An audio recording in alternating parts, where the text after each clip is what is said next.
Misalnya seseorang bertobat.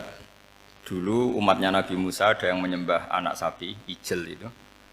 Harus tobat. Itu tobatnya ekstrim betul. Kalau tobat sekarang kan cukup istighfar sama istighosah. Kalau dulu enggak, liyak tulal bari umingkum al mujrima, yang terbebas dari dosa menyembah anak sapi, membunuh yang terlibat atau pernah menyembah anak sapi. Makanya ayatnya apa? Fatubu ila bari'ikum faqtulu anfusakum. Ya, jadi orang-orang yang pernah menyembah anak sapi itu tobatnya apa? Faqtulu anfusakum. Sebab itu semua ulama berkewajiban menerangkan nasa mansuh. Sampai Sayyidina Ali suatu saat ada mubalek atau ustadz itu ngajar di masjid, ditanya, kamu tahu nasa mansuh enggak? Enggak tahu. Terus kata Sayyidina Ali, berhenti jadi mubalek, lisensinya dicopot. Dicopot, kemudian halakta wa ahlakta, kamu rusak juga merusak. Kenapa demikian? Logikanya begini, semua nabi itu kan panutan. Saya ulang lagi ya, semua nabi itu panutan. Tapi kalau kamu tidak tahu nasaman, so jangan-jangan kamu ikut nabi sebelum kamu, yang nasahnya itu syariatnya sudah apa? Mansukhoh, sudah di nasah. Itu kayak kasus Sunda Wiwitan itu. Itu gak mau punya Nabi Muhammad karena kurang keren, kurang sepuh. Nabinya langsung Nabi Adam. Resikonya adalah beberapa aliran sesat itu, aliran yang kurang benar itu, zaman Nabi Adam kawinan otomatis sama saudaranya. Lalu masa sekarang kita membolehkan kawin sama apa? Kalau sama Nabi Adam mau tidak mau. Karena yang cowoknya ya bin Adam, putrinya binti Adam. Lalu Allah bikin satu sunnah yang suami istri itu harus beda, yaitu satu kandungan itu melahirkan satu pasang. Dan mulai dulu memang pasangannya orang jelek itu orang cantik. Makanya agak sial itu yang perempuan-perempuan itu. Memang mulai dulu gitu. Kalau cantik itu kesunatannya dapat jelek. Gitu. Nanti sama-sama masuk surga. Karena yang cowoknya ibadahnya syukur, yang ceweknya sabar. Itu nanti sama-sama. Nah kebetulan si Qabil itu ganteng sekali Qabil. Berpasangan dengan Labuda itu jelek gembrot, pokoknya tidak cantik. Enggak lah, kebalik. Qabil itu berpasangan sama Iklimah. Jadi Qabil ganteng, punya adik kandung namanya Iklimah itu cantik sekali. Yang Habil itu rapati apa? Berarti yang Habil apa? Ya rapati ganteng, berbarengan dengan Labuda juga rapati cantik. Nah karena tadi ya berarti Qabil bareng siapa? Iklimah, Habil, Labuda. Maka untuk kawin ini nggak boleh satu kandungan. Jadi dulu karena nggak ada perbedaan ibu bapak, mau tidak mau beda, yang penting beda. Yaitu akhirnya apa? Qabil dapat Labuda, yang Habil dapat Iklimah karena beda kandungan. Itu sudah cukup. Nah, akhirnya kan nggak terima si Qabil. Masa orang ganteng dapat orang jelek. Jadi mulai dulu itu maunya orang ganteng ya dapat orang cantik, nggak terima. Tapi Allah ngatur seperti itu. Akhirnya terjadi percekcokan. Nah, dulu itu semuanya itu religius, sehingga ukuran percekcokannya masih religi, yaitu ya gini saja, kita ngadakan kurban, yang diterima itu ya menang. Ya ternyata dalam kompetisi itu yang menang siapa? Habil. Akhirnya Habil jadi menikahi siapa? Iklim. Kalau sekarang kompetisinya kan siapa paling kaya ya menang, lebih gampang. Nah kemudian bayangkan misalnya, ya saya ini menerangkan nasa mansuh. Kita semua sering ngomong, sering berkoar-koar, sering menyarankan atau mewajibkan para nabi itu panutan dalam semua perilakunya. Ternyata ada beberapa perilaku yang sudah dinasah atau dihapus ketentuannya oleh syariatnya Rasulullah Shallallahu Alaihi Wasallam. Maka mengenali nasa mansuh itu keharusan dalam ulumul Quran. Ya. Makanya Allah mengatakan apa? Manansah min ayatin aw nunsiha pasti na'ti bi khairim minha aw misli. Jadi saya nerangkan nasah mansuh itu dua sesi. Satu sesi antar nabi, dua di internal syariatnya apa? Nabi. Sekali saja hari ini tok, sudah setelah itu anggap pinter sudah. Kalau Jangan tanya lagi. Nah, ada beberapa lagi syariat yang masalah metode. Dulu Nabi Nuh itu dibolehkan oleh Allah saking mangkelnya sama orang kafir. Saya ulang lagi, orang kafir itu kan biadab sekali, nempat buminya Allah, makan rezekinya Allah, kemudian mengkafirkan Allah. Pikirannya Nabi Nuh, orang biadab gini nggak layak hidup, itu pikirannya Nabi Nuh. Kalau dia pakai militer, tidak punya militer, ya pakai langit akhirnya. Pakai kekuatan langit, beliau berdoa, Rabbi la tazar alal ardi minal kafirina dayyar. Innaka intazarhum yudillu ibadaka wa la yalidu illa fajirong kafar. Ya Allah, mereka ini orang-orang kafir, padahal pakai bumi engkau, pakai rezeki engkau, matikan semua saja. Jangan sisakan satu pun. Karena kalau masih sisa, nanti anak turunnya ya gitu. Gennya gendo ya pasti melahirkan gendo. Gen, wala yalidu illa fajirong kafar. Kalau kamu sisakan pasti melahirkan generasi gendo lagi, kafir lagi. Dituruti sama Allah. Kecuali orang 80 yang ikut Nabi Nuh. Nah, orang 80 yang ikut Nabi Nuh ini selamat karena iman. Maka generasi yang sekarang ini termasuk saya semua ini semuanya turunan orang iman. Maka kita ini punya dua status. Satu, Allah kadang manggil kita ya Bani Adam karena faktanya kita turunan Nabi apa? Adam. Panggilan kedua adalah zurriyataman hamalna ma'nu. Orang-orang sekarang itu pasti turunan orang yang ikut perahunya Nabi Nuh. Jadi nasab kita ini sudah steril. Sudah tidak ada nasab lewat kafir karena yang kafir sudah habis. Semua orang sekarang itu turunan Nabi Nuh, yaitu disebut apa? Zurriyataman hamalna ma'nu. Yaitu sekitar orang 80. Nah, oleh Allah Subhanahu wa taala syariat seperti ini pernah dituruti, yaitu akhirnya mereka mati semua kecuali orang 80 yang mukmin. Tapi uniknya Allah apa? Era Rasulullah sallallahu alaihi wasallam, nabi kita Nabi Muhammad itu diutus rahmatan lil alamin. Ketika Nabi didustakan, diusir, disakiti, malaikat gunung, beberapa malaikat sing ahli adab spesial eksekutor lah kira-kira gitu. Muhammad, kamu bilang saja ke saya, kalau kamu ingin orang-orang Mekah Bujal CS, saya hancurkan. Tapi apa kata Nabi? Saya berharap kalau mereka belum iman, anak cucunya iman. Karena bagaimanapun sperma ya atau calon bayi atau calon keturunan itu kan ada fi aslabir rijal atau fi zuhurir rijal. Jadi kalau dalam ilmu agama itu gen manusia itu disimpan di zuhurir rijal di punggung lelaki, nanti dipindah ke arhamin nisa. Logikanya gini, ini dengerin ya, logikanya gini, misalnya Abu Jahal itu di situ ada orang namanya Ikrimah, itu anaknya Abu Jahal, itu orang mukmin. Akhirnya ya jadi orang alim. Abu Lahab itu di rahimnya di punggungnya ada perempuan namanya Darroh, akhirnya juga orang mukminah. Saya berikan contoh. Khalid bin Walid itu anaknya Walid. Walid itu musuh besarnya Rasulullah, tapi di punggungnya ada orang bernama Khalid. Ini dengerin.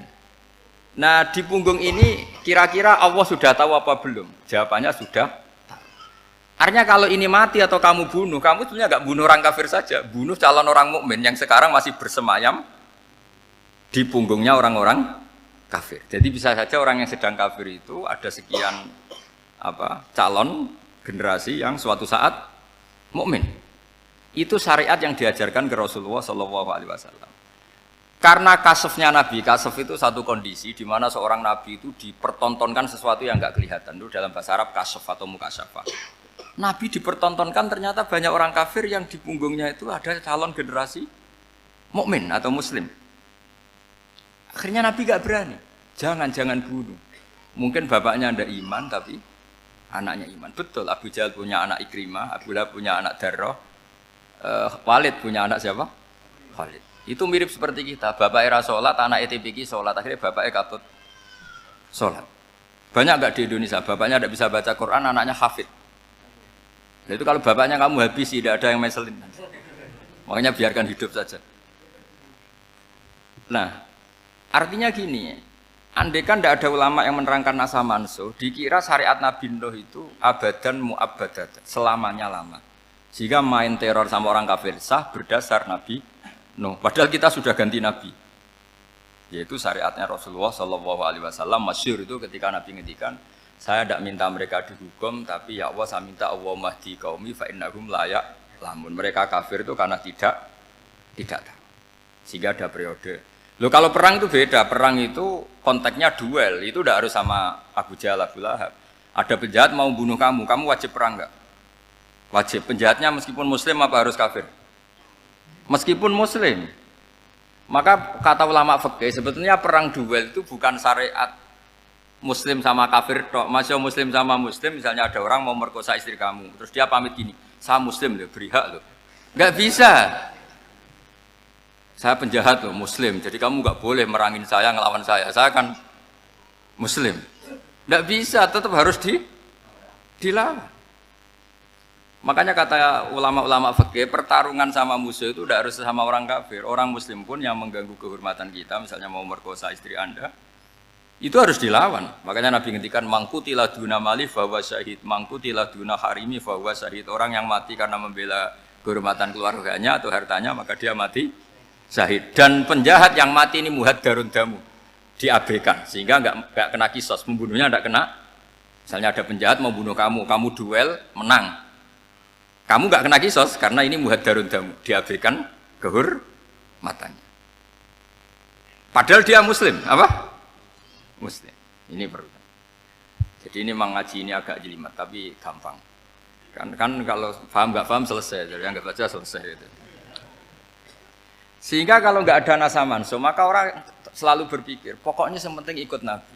Nah itu bahayanya kalau Anda tidak tahu detail, jangan-jangan syariat yang kamu ikuti itu syariat yang sudah berstatus mansukhoh, telah dicabut. Dan itu banyak. Makanya kata Sayyidina Ali ketika ada orang ngajar gak tahu nasa mansuh, halakta wa ahlakta, kamu rusak dan merusak orang lain. Seperti tadi pernah ada kawin itu satu turunan, yaitu era Nabi Adam. Masa kita sekarang kawin sama satu turunan, kan gak mungkin. Ya kan, pernah ada membumi hanguskan orang kafir, yaitu syariatnya Nabi Nuh. Itu dihapus oleh syariatnya Nabi Ibrahim dulu. Yaitu Nabi Ibrahim menghentikan apa? Faman tabi'ani fa innahu minni wa man asoni fa innaka ghafurur rahim. Ya, kalau orang ikut saya, ya Allah, ya pasti golongan saya. Kalau yang masih maksiat, masih balelo, saya berharap engkau ampuni. Akhirnya banyak orang kafir tobat. Coba era Rasulullah itu semua orang kafir Mekah itu kafir. Nabi belum wafat, itu sudah ada 114.000 mukmin semua. Jadi Nabi menangi mayoritas orang menjadi mukmin dari mayoritas kafir. Yaitu disebut waro'aitan nasa yadkhuluna fi dinillahi afwaja. Andai kan Nabi Muhammad pakai syariatnya Nabi Nuh, bisa enggak mengislamkan orang sebanyak itu? Enggak bisa kan? Maka ini penting mengenali nasah mansuh. Jadi periode cara wong Jawa maksud no tuntas. Robila tadar itu, pasot tuntas itu, menghabisi itu habis di periode Nabi siapa? Nuh. Syariat itu sudah enggak dipakai lagi, yang dipakai apa? Faman tabi'ani fa innahu minni wa man asoni fa innaka ghafurur rahim. Lah Nabi Muhammad ini nabi yang kena khitab anit tabi millata Ibrahim hanifah. Jadi masternya Nabi Muhammad itu mentornya Nabi Ibrahim. Sehingga syariatnya ya faman tabi'ani fa innahu minni wa man asoni fa innaka ghafurur rahim. Tidak syariat rabbila tadzar alal ardi minal kafirina daya. Jelas ya, jadi mengenali nasa mansuh itu penting sekali, karena kalau tidak, Anda halakta wa ahlakta, kamu merusak diri kamu sendiri, juga merusak orang lain. Karena menfatwakan hukum yang sebetulnya sudah berstatus mansukhoh, hanya berdasar, itu kan syariatnya Nabi-Nabi dulu. Syariat yang apa? Syariat yang nggak pernah terhapus hanya satu, usuluddin, yaitu tauhid, itu sama. Tapi kalau syariat itu beda-beda, atau furu'iyah itu beda-beda. Itu tadi saya beri contoh, era Nabi dulu kalau ada pakaian najis dipotong, dibuang. Era Nabi Muhammad dicuci. Orang kafir dihabisi oleh langit. Era Nabi Muhammad enggak boleh, bahkan didoakan Allah mahdi qaumi fa innahum la ya'lam. Di Qur'annya apa? Wa in ahadum minal musyrikin astajaraka fa'jirhu hatta yasma'a kalam Allah summa ablihu makmana. Jadi kalau ada orang kafir enggak boleh main dihabisin, mereka beri peluang untuk mengkaji kitab Allah. Hatta yasma'a kalam Allah. Kalau mereka sudah berpeluang ngaji, harus summa ablihu makmana, harus dijamin keamanan. Ya, karena apa? Dzalika bi annahum qaumul la ya'lamun, bagaimanapun mereka memang karena tidak tahu. Nah, kenapa tidak tahu? Enggak.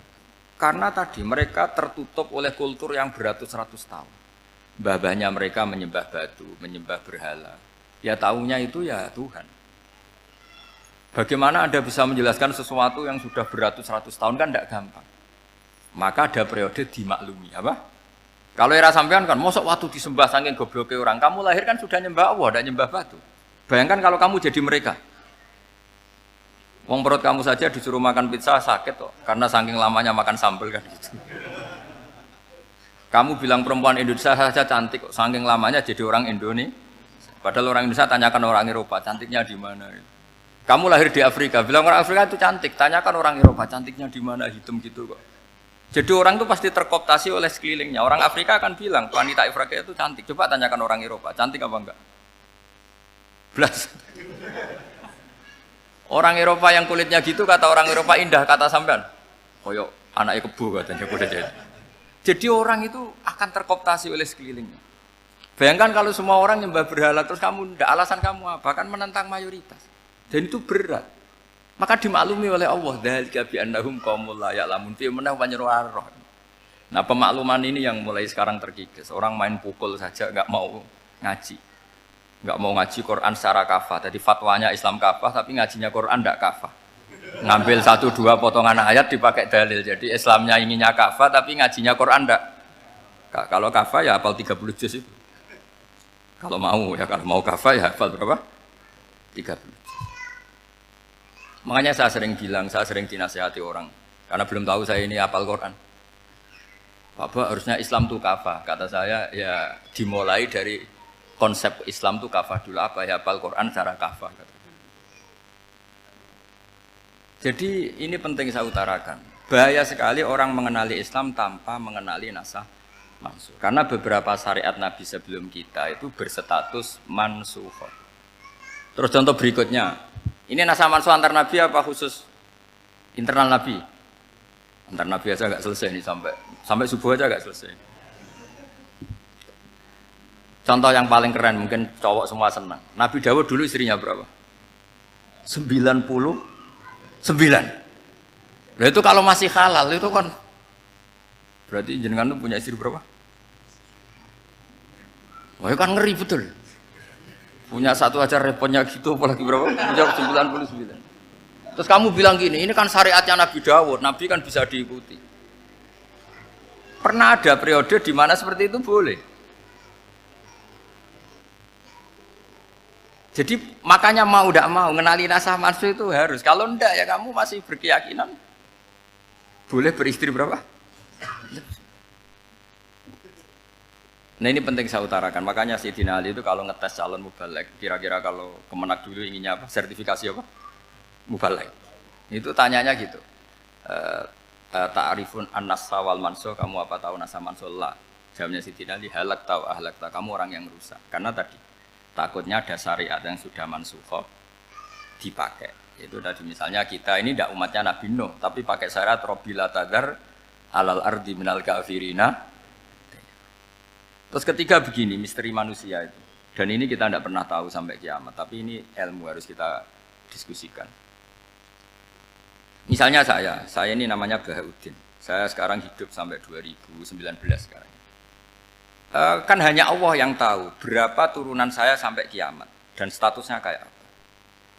Donald Trump juga gitu. Donald Trump itu sekarang kafir, tapi kita tidak pernah tahu nanti turunan keberapa ada yang Muslim. Lah turunan yang calon Muslim ini diletakkan di mana kita tidak tahu. Yang jelas kalau kamu bunuh itu katut itu. Artinya gini, logika membiarkan orang kafir itu ya ada logikanya. Nah, logika membunuh karena mereka mau membunuh kita ya ada logika fikihnya, karena kalau kita ada membunuh dibunuh. Makanya semuanya hukum ini terus bergantung al-hukmu yaduru ma'ilatihi wujudan wadan. Di sini terus dipertemukan. Makanya semua nabi itu kalau yang namanya membunuh pasti pas perang saja, karena ini kondisi yang memang pilihannya hanya dua, kalau nggak dibunuh ya membunuh. Ada duel lah itu. Maka ini butuh kajian fikih dan orang nggak boleh subjektif dalam hal ini. Saya ulang lagi, tidak boleh subjektif karena tadi Orang yang kamu katakan sekarang misalnya Zaid, kamu itu bodoh sekali. Kenapa bodoh? Nggak hafal Quran, nggak pernah kuliah, nggak pernah ngaji. Ternyata Zaid ini bersemayam calon anak yang alim alama hafal Quran. Namanya Umar, tapi masih jadi sperma. Suatu saat Zaid itu punya anak alim alama. Kan banyak orang nggak bisa baca Quran punya anak hafid. Banyak nggak di Indonesia? Banyak nggak petani yang punya anak dekan? Petani punya anak dekan. Yang dekan punya anak naik kelas saja susahnya bukan main. Banyak kan? Nah ketika dibalik nanti ada dekan punya anak goblok, yang petani punya anak dekan, pinter mana? Kita tidak pernah tahu. Makanya ini kan, ya sudah kalau nggak pernah tahu ya bilang saja wallahu alam kan selesai. Daripada keminter keliru kan ada wallahu alam. Makanya cerita favorit guru saya, Kiai Haji Maimun Zubair itu punya apa namanya Kiai Zubair. Itu cerita favoritnya itu ada santri namanya Soleh. Soleh itu alim alama. Orang Madura itu cara berpikir kan kalau kiai saja alim seperti itu apalagi bapaknya. Pas bapaknya main ke pondok, santrinya ada ribuan. Bapaknya main ke pondok itu sholat itu ya gak bener. Gak sesuai sunnah Rasul lah kira-kira gitu. Sudah sholat itu gak bener apa-apa gak bener. Masih ditakwil sama santri Madura karena orang Madura itu kultus. Mungkin khilaf. Khilaf itu satu khusus, pokoknya perlakuan khusus. Suatu saat saking bodohnya orang itu kenceng tuh pinggir musola. Wah ini nggak bisa ditakwil lagi, akhirnya nggak bisa ditakwil tuh nggak. Wah ini sudah nggak bener ini, nggak bener. Singkat cerita santri tadi nggak kuat matur ke kiainya, Pak Yai, jenengan sealim itu kok bapaknya segoblok itu. Kenapa? Ya, dia kencing pinggir musola. Oh bapak saya itu pinter sekali. Kok bisa? Karena beliau yang memutuskan saya mondok sampai saya jadi alim alama seperti ini. Yang bodoh itu mbah saya. Bodoh itu mbah saya kan. Artinya gini, sekarang misalnya Anda dekan atau Anda rektor atau Anda profesor atau Anda kiai top mubalek kondang. Anda mubalek kondang terus punya anak, gobloknya bukan main atau apalagi anaknya ketangkep KPK. Yang satu anaknya orang bodoh jadi dekan. Kalau kompetisi ini pinter mana coba? Ada ahli metodologi tapi anaknya itu terlibat narkoba. Yang ini petani utun, anaknya dekan. Kira-kira kalau dikompetisikan pinter mana? Anaknya pinter petani tadi. Gitu. Yang ketika petani kamu vonis bodoh gitu. Tapi siapa tahu kalau ini menyimpan calon? Paham ya? Kita tidak pernah tahu. Makanya Quran selalu ngajari gini, dalam ilmu sosial itu wa in adri la'allahu fitnatul lakum wa mata'un ila. Dalam ilmu sosial itu kita harus jawab tidak tahu. Karena mobil. Makanya saya tadi pagi ngaji di direktorat saya bilang, saya pernah diprotes orang, Gus kamu udah jelas 01 apa 02. Ya saya jawab gitu, manusia itu makhluk yang paling gak jelas. Gitu. Sekarang soleh suatu saat bisa saja gak soleh. Yang sedang gak soleh suatu saat soleh. Sesuatu yang mungkin rubah kok kamu fanatik itu gimana? Nalarnya itu gimana? Coba kita tahu dulu Wahsy itu pembunuh Hamzah, akhirnya mati mukmin ya enggak? Padahal orang yang sangat dibenci Rasulullah karena membunuh Sayyid siapa? Hamzah. Sa'labah yang tukang itikaf di masjid akhirnya su'ul khatimah. Kita enggak pernah tahu. Nah kalau enggak pernah tahu ya enggak usah terlalu fanatik biasa saja. Kayak jenengan seneng saya itu ya saya enggak tahu sampai kapan ya enggak tahu. Saya seneng sampean sampai kapan ya enggak tahu. Kayak suami istri itu. Pas nikah harmonis bulan madu sampai kapan berarti. Yang jelas paling awet itu pasangan jelek itu pasti nggak awet. Makanya jadi guyonan tuh. Pasangan itu jangan baik-baik gak awet, kalau jelek itu awet. Ternyata maksudnya cantik sama ganteng. Itu suatu saat pasti jadi jelek. Yang jelek sama jelek pasti jelek terus.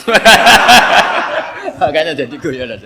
Kalau pasangan jelek itu awet katanya. Tapi kalau pasangan baik, ternyata baik wajahnya itu pasti gak awet. Suatu saat pasti jelek, tapi yang jelek awet, karena mulai dulu ya jelek sampai gitu. Awet jeleknya maksudnya bukan. Ya jelas ya, jadi saya mohon sekali ini ilmu. Sampai ndak urusan, ini bukan urusan cocok ndak cocok, tapi ilmu. Ilmu harus kita dengar bahwa syariatnya para nabi itu yang sifatnya furu'iyah, tidak usuliyah, tidak tauhid itu potensi rubah. Sehingga mengkaji nasah mansuh itu satu keharusan seorang ulama. Makanya setiap ada syariat nabi, hal hadis syariah mu'abbadah amla, mansukhoh amla. Karena potensi itu tinggi. Kita tahu dulu semua nabi sholat menghadap apa? Baitul Maqdis. Era Rasulullah dipindah ke Ka'bah. Tapi kalau kamu katakan total Baitul Maqdis ya tidak juga. Nabi Ibrahim mulai dulu madhabnya ke Ka'bah. Tapi kalau Nabi Musa ke Baitul Maqdis. Terus kamu bilang ini 01, 02 ya ada memang syariat jadi sesuatu yang furu'iyah. Nah, kenapa ini furu'iyah? Jawabannya sederhana. Ketika seseorang menghadap Ka'bah itu menghadap batu apa menghadap Allah? Allah. Ketika menghadap Baitul Maqdis hakikatnya menghadap Allah apa menghadap Baitul Maqdis? Allah. Maka menghadap Ka'bah itu sebenarnya masalah furu'iyah. Yang masalah usuliyah adalah inni wajjahtu wajhiya lilladzi fataras samawati wal ardh. Yang permanen adalah menghadap Allah Subhanahu wa ta'ala. Cuma secara prosedur syariatnya secara zahir menghadap Ka'bah. Maka potensi rubah karena ternyata itu furu'iyah, untuk kiblatnya itu furu'iyah. Yang permanen adalah menghadap ke Allah Subhanahu wa ta'ala. Ini penting ya. Jadi terus sekarang masih antar nabi apa di internal nabi? Ini sudah mau selesai waktunya, sudah habis ini. Internal. Ini sudah selesai, ini sudah pas ini. Mohon Pak Amir.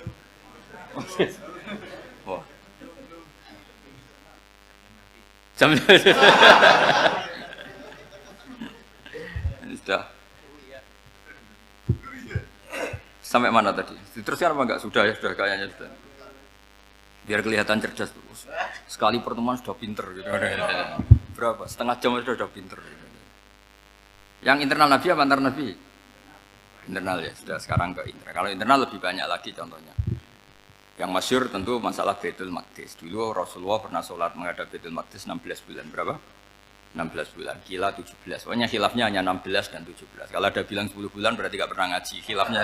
Karena khilafnya itu hanya 17 sama 16. Akhirnya sama Allah diminta disuruh menghadap ke Ka'bah. Saya ulang lagi, itu tetap masalah antar nabi sebetulnya. Begini, makom itu kalau dalam bahasa Arab bukan kuburan. Kalau di Indonesia kan makomnya Sunan Bonang itu kan kuburan. Kalau makom dalam bahasa Arab itu sesuatu yang pernah dipakai singgah, itu namanya apa? Makom. Lalu Rasulullah itu pertama di Medina itu madhep Baitul Maqdis itu 16 bulan. Orang Yahudi senangnya bukan main, sampai mereka bilang gini, Muhammad tuh gaya-gaya nantok punya agama baru, tapi kiblatnya ikut kita. Baguslah anak itu katanya, masih tahu diri katanya. Bagus katanya itu masih tahu diri. Jadi senangnya bukan main orang Yahudi. Karena kiblatnya Muhammad sama dengan mereka. Ya tentu mereka jangkar Muhammad, bukan Sayyidina Muhammad atau Rasul Muhammad karena mereka masih enggak iman.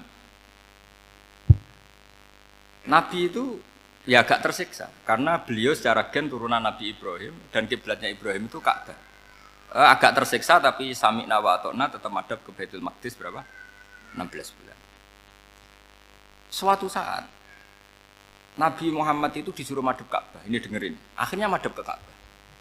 Apa yang terjadi? Orang Yahudi komentar gini, Muhammad itu gimana? Dia di perantauan, rindu sama keluarganya. Terus rindunya itu diaplikasikan jadi perilaku agama. Jadi dia madhab Ka'bah dianggap kangen. Kayak saya kan orang Rembang. Rembang itu apanya Jogja? Timurnya apa-apanya? Enggak, Jakarta itu mana Jakarta itu? Barat sana ya. Ibaratnya saya orang Jakarta, terus merantau di Jogja. Dulu kiblatnya itu menghadap ke timur. Terus ketika madhab ke barat kata sampean, wah itu padune kangen apa? Keluarga. Itu kurang ajar orang Yahudi.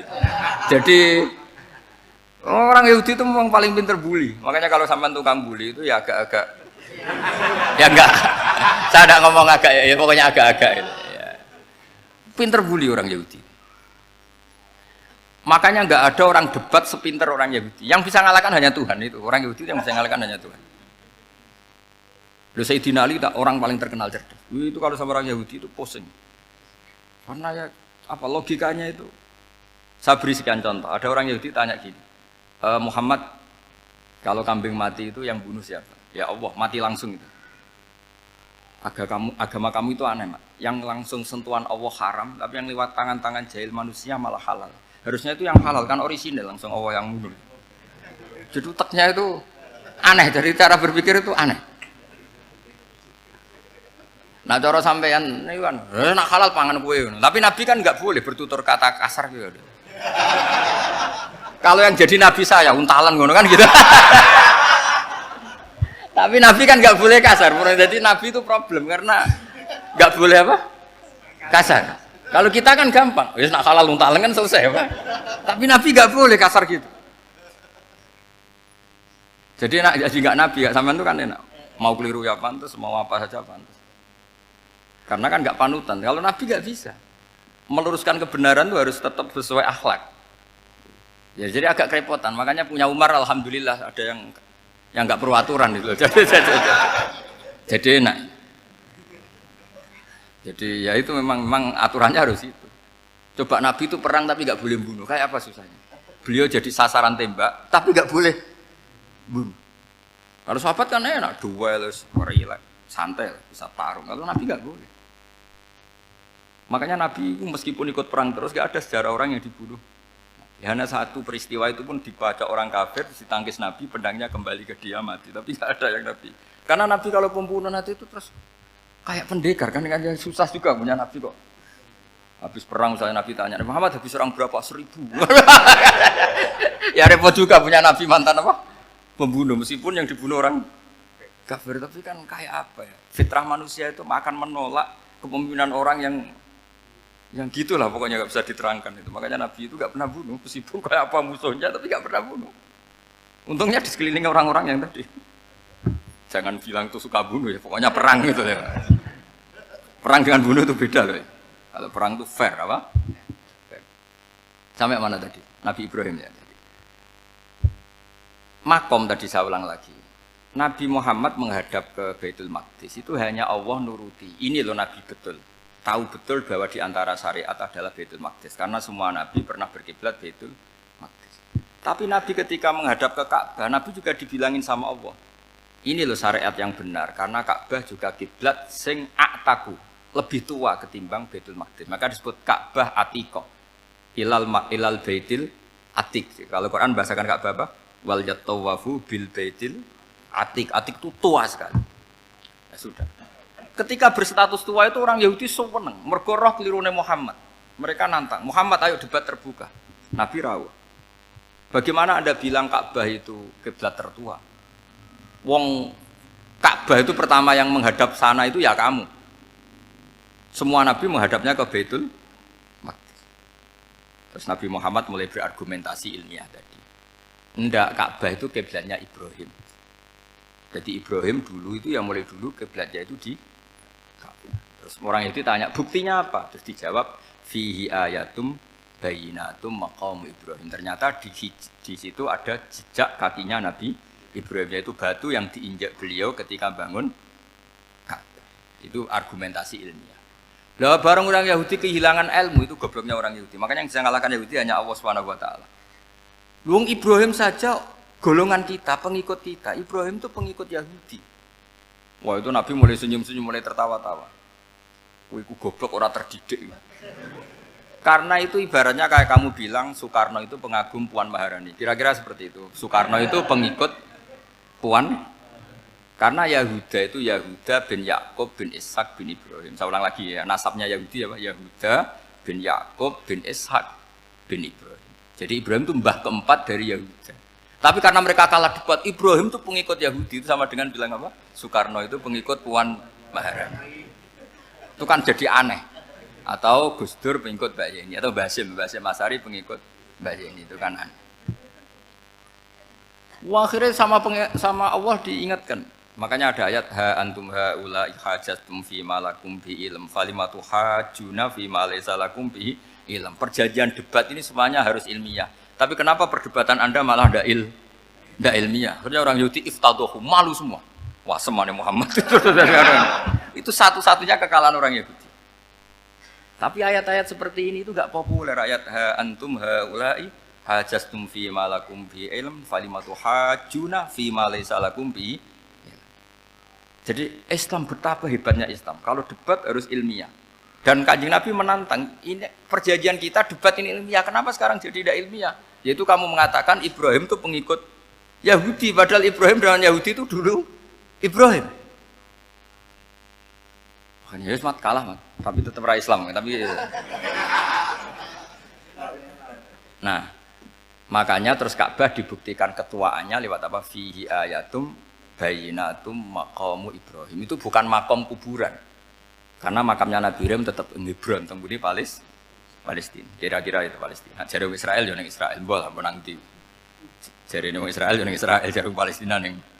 Saya pernah ziarah ke sana di Hebron. Di makamnya Nabi siapa? Ibrahim. Jadi jelas ya. Jadi nasa mansuh itu ketentuan yang dikehendaki Allah Subhanahu wa taala untuk menguji loyalitas manusia, menanggalkan semua akalnya.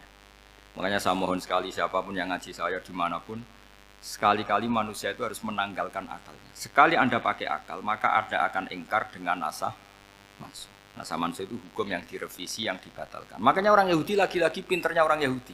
Merovokasi orang-orang yang Islamnya belum kuat, diprovokasi gini. Ungzuru ila Muhammadin tahayyara fi dini yukhillu yauman wa yuharrimu ukhra.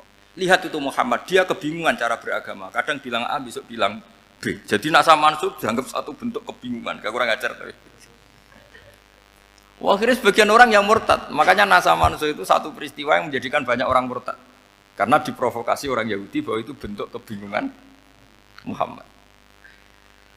Akhirnya terus saya qulu sufaha minan nasi ma wallahum an qiblatimul lati kanu alaiha. Nah, kelirunya orang Yahudi adalah ternyata nasa mansuh yang dipilih Rasulullah itu semuanya ada di Taurat dan Injil. Termasuk di Taurat dan Injil disifati dan Nabi yusolli ilal qiblatin, bahwa Nabi ini akan bersolat dengan dua kiblat. Makanya tetap ditantang. Qul fa'tu bit-taurati fatluha in kuntum shadiqin. Kalau kamu tidak percaya bahwa saya ini orisinil, ayo bareng-bareng mengkaji Taurat. Tapi mereka tidak siap mengkaji Taurat. Karena Taurat semuanya mendukung Rasulullah Muhammad SAW. Fatluha in kuntum shadiqin. Makanya ini penting sekali ngaji. Jadi perdebatan itu macam-macam. Dan itu pinternya orang Yahudi. Ungzuru ila Muhammadin tahayyara fi dini yukhillu yauman wa yuharrimu ukhra. Ini penting sekali. Makanya nasa mansuh itu uji loyalitas. Itu Imam Malik kalau mencontohkan ke Imam Syafi'i. Saya berisikan contoh fikih. Ini saya melanggar waktu ini. Ini sudah berapa? Saya yang tidak mengesahkan diri saya. Ya misalnya ini ya, ini kertas saya bawa ya, ini kertas saya bawa. Terus ini tak kasih uang misalnya, uang 100.000. Atau kalau contoh Imam Syafi'i dulu dididik Imam Malik begini. Ya Syafi'i, kalau kamu punya 2 budak, 2 pembantu, kalau dulu kan masih ada budak, 2 pembantu lah kira-kira. Seneng mana, yang cerdas sama yang goblok? Seneng yang cerdas. Kalau yang nurut sama yang bantahan, seneng yang nurut. Lah yang nurut itu yang goblok. Makanya tinggal dibalik saja. Kamu tak beda ya. Seneng mana punya istri yang cerdas apa yang goblok? Coba jawab. Atau ibu-ibu, mbak-mbak ini, seneng mana punya suami yang cerdas atau yang goblok? Kalau cerdas gak bisa diakali, tapi goblok nurut tapi ya kadang sini kan dengan sini. Nah, itu kan antar manusia. Masalahnya kita menghadapi Allah Subhanahu wa taala yang semua kita pasti bodoh.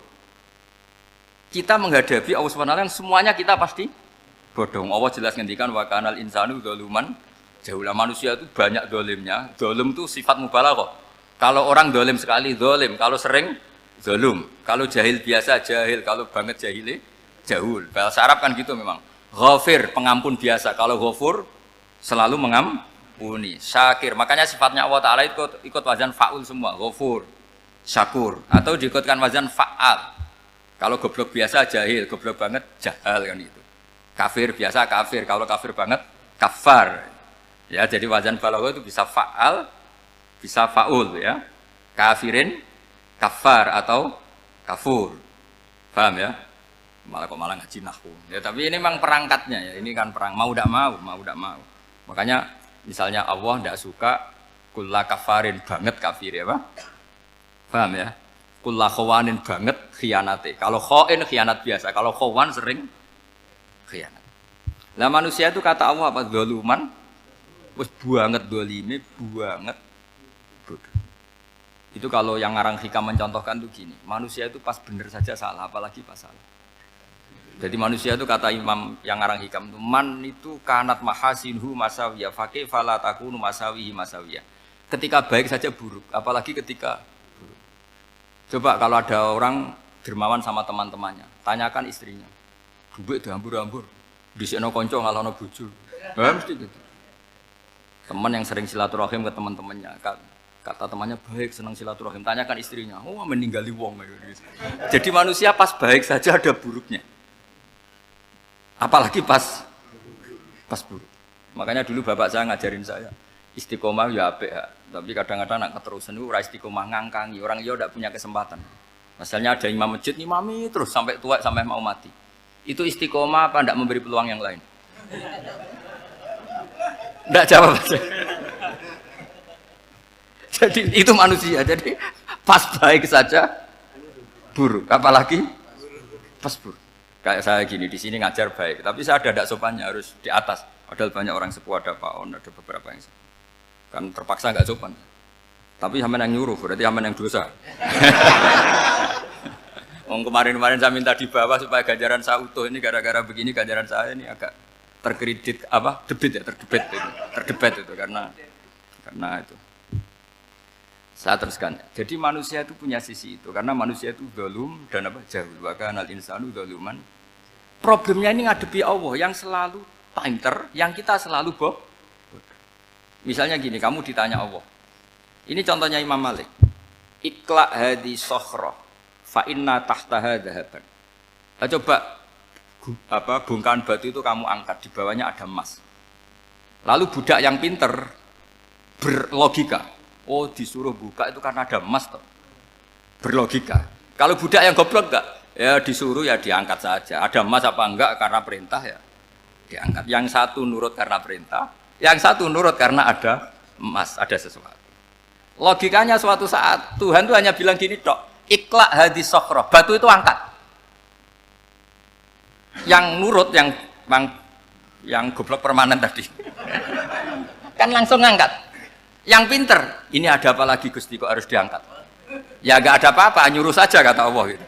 Oh tidak bisa, sesuatu harus ada alasannya. Itu kira-kira mangkel loh Pak? Oh mangkel.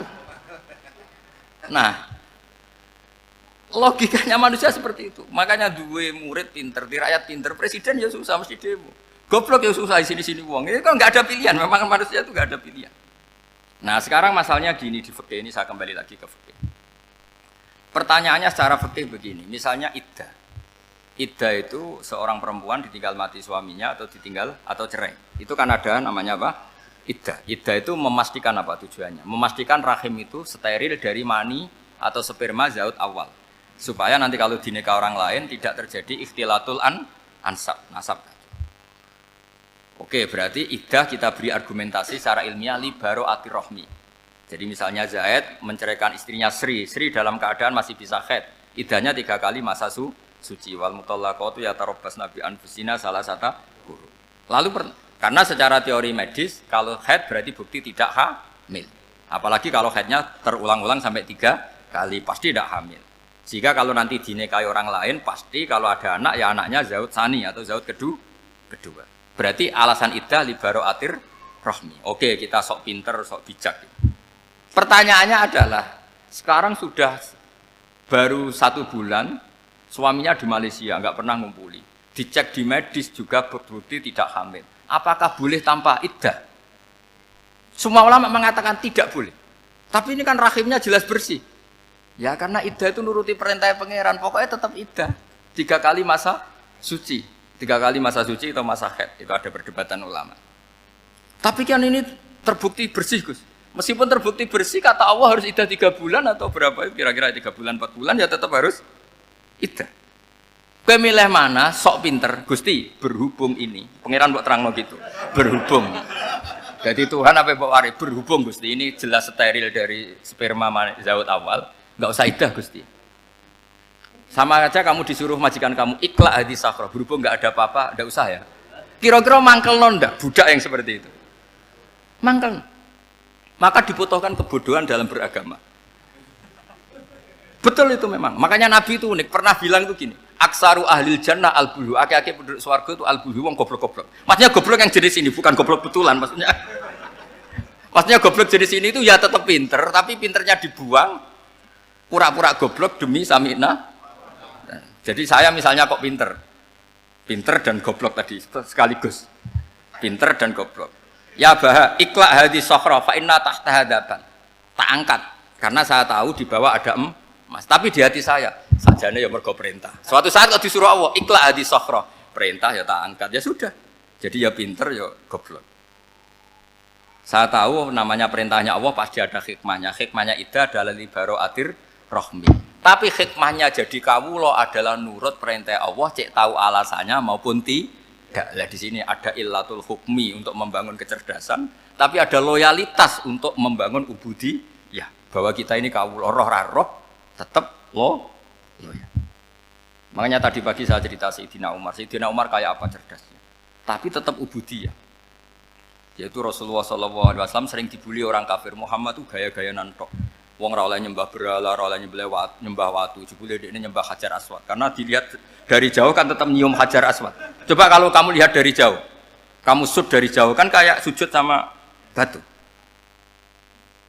Makanya Sayyidina Umar karena orang kafir masih cara berpikir gitu, tiap nyium Hajar Aswad itu komentar gedumel itu.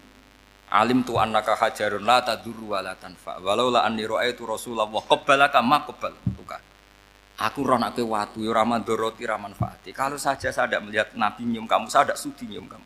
Jadi tidak berdoa doa mustajab itu tidak berutuh. Karena apa? Umar tahu ini masalah secara tauhid. Kalau saya doa depan Hajar Aswad nanti dikira syirik karena berdoa di depan batu. Tapi kalau saya tidak nyium nyulayani sunnah Rasul yaitu nyium Hajar wis tengah-tengah nyium sambil gerutu itu sudah kompromi. Ya nyium tapi gerutu. Kayak apa? Makanya ya cerdas tapi ya goblok tadi ya cerdas. Itu uniknya Rasulullah. Jadi muji orang pintar ya sudah langit. Tapi Nabi pernah dalam satu hadis mengatakan aksaru ahlil jannah al-bulbu. Aki-aki penduduk swarga itu orang bodoh. Artinya orang bodoh itu bukan bodoh betulan. Enggak. Dia meninggalkan akalnya demi loyalitas ubudiyah. Nah, untuk menutup sesi ini terakhir betul tak tutup setelah ini selesai. Untuk menutup itu bukti begini, perang Badar itu perang yang nggak mungkin dimenangkan umat Islam karena orang kafir itu 1000 dengan pasukan full dengan peralatan perang full. Rasulullah itu tahun kedua Hijriah itu pasukannya hanya 313. Itu pun pedang itu untuk orang 5 itu hanya ada pedang 1. Jadi kalau mau dibaca orang, sih kamu milih pedangnya aku. Itu kan nggak kebayang perang dalam keadaan seperti itu. Jadi mesti kalah, orang kok mungkin kalah mesti. Tapi Nabi tetap bilang, saya ini disuruh Allah perang, ya harus berangkat. Yaitu perang Badar. Kata para sahabat, ya Rasulullah ini nggak masuk akal, sudah nggak usah perang ini nggak masuk akal, mau setor nyawa. Sudah gitu dadaan, nggak ada persiapan. Lucunya apa? Sahabat itu ketika Nabi tetap berangkat. La akhrujanna walau waqti. Nabi menginginkan saya tetap berangkat meskipun sendi. Setelah Nabi berangkat sekian meter, tuh sahabat ikut semua. Kata Nabi, lah kamu kok ikut? Ya ikut saja. Kata kamu mesti kalah. Ya anggap saja setor nyawa. Demi loyalitas pada jenengan. Itu makanya nggak ada periode sebaik periode sahabat. Tapi yang gerutunya jalan. Karena gerutu ini bawaan ilmiah. Makanya kita loyal sama presiden. Tapi yang nggak cocok ya gerutunya jalan. Tapi bawaan mencintai Indonesia tetap jaga stabilitas. Itu bawaan cinta Indonesia, bukan cinta pejabatnya kadang. Gerutunya jalan, tapi bawaan loyal sama Indonesia tetap mengaku. Bawaan loyal sama Rasulullah tetap ikut perang, bawaan akal karena nggak masuk akal ya gerutu. Dan itu uniknya Quran itu mengapresiasi itu dan dianggap nggak masalah. Saya bacakan ayatnya. Kama akhrajaka rabbuka min baitika bil haqq wa inna fariqam minal mu'minina lakarihun yujadilunaka fil haqqi ba'dama tabayyana ka'annama yusaquna ilal mauti wa hum yanzurun. Peristiwa Badar ada peristiwa kamu itu keluar untuk perang. Sahabat kamu ngikuti, tapi mereka lakarihun, enggak senang sebetulnya. Karena enggak masuk akal. Ya geremeng tapi ya derek. Yujadilunaka fil haqq, mereka mendebat kamu dalam kebenaran. Jadi ya Rasulullah wong perang karuan kalah jenengan lakoni alasane nopo? Lah kok melok? Ya saya harus ikut jenengan Nabi. Itu unik. Kalau orang sekarang mana mau, kalau nggak masuk akal nggak mau melakukan. Coba misalnya istri kamu belajarnya dikurangi, anggap saja petualangan latihan hidup di masa lalu, nggak mau. Padahal petualangan itu hal yang indah. Petualangan itu kan hal yang indah, kan nggak mau. Oh ngirit aja alasan. Tapi lucunya kalau dijak camping bermiskin-miskin di hutan mau. Karena karepe dhewe, tapi suami yang ngongkon. Ayolah seminggu ini kita model miskin, anggap aja petualangan masa lalu. Enggak mau. Karena pinter, apa? Coba kalau bodoh.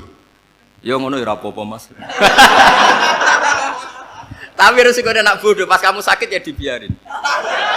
Karena dia melihat sakit kan biasa, namanya manusia. Jadi Makanya ini pilihannya susah, hidup itu malah susah makanya ini.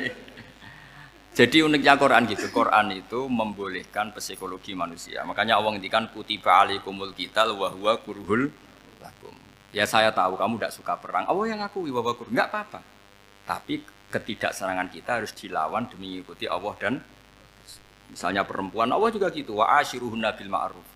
Gauli istri kamu muamalah secara baik. Kata Allah fa in karihtumuhunna fa'asa an takrahu syai'a wa ja'alallahu fi khairan katsira. Mungkin ada watak yang kamu tidak suka, tapi di situ ada kebaikan. Allah ngaku yang namanya suami mesti ada watak yang enggak suka dari istrinya. Juga sebaliknya lebih banyak lagi yang suami istri kamu tidak suka watak kamu. Juga enggak suka hidung kamu, wajah kamu banyak lah yang enggak disuka. Tapi demi kestabilan negara suami istri ini, mereka loyal, justru itu bagus. Maka jagalah ilmu, juga jagalah loyalitas.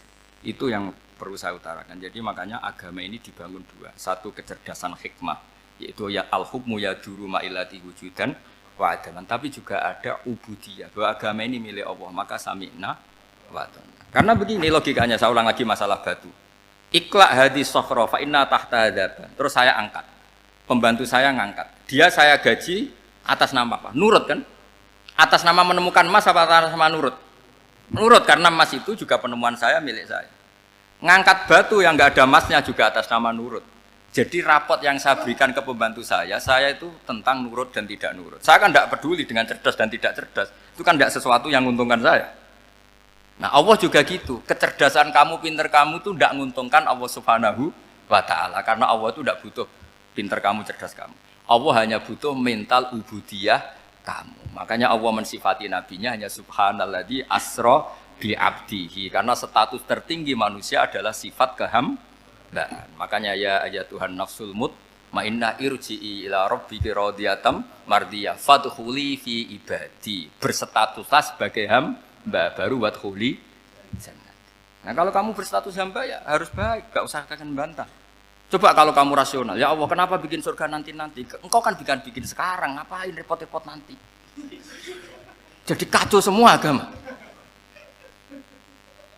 Makanya yang perlu didahulukan adalah status ya Tuhan nafsul mutmainnah irji'i ila rabbiki radhiyatam mardiyah fadkhuli fi ibadi. Masuklah berstatus sebagai hamba saya. Khasnya hamba tadi, ya cerdas karena semua yang diperintahkan Allah pasti ada hikmahnya. Tapi kecerdasan ini kadang kita tinggalkan demi loyalitas ubudiyah. Assalamualaikum warahmatullahi wabarakatuh.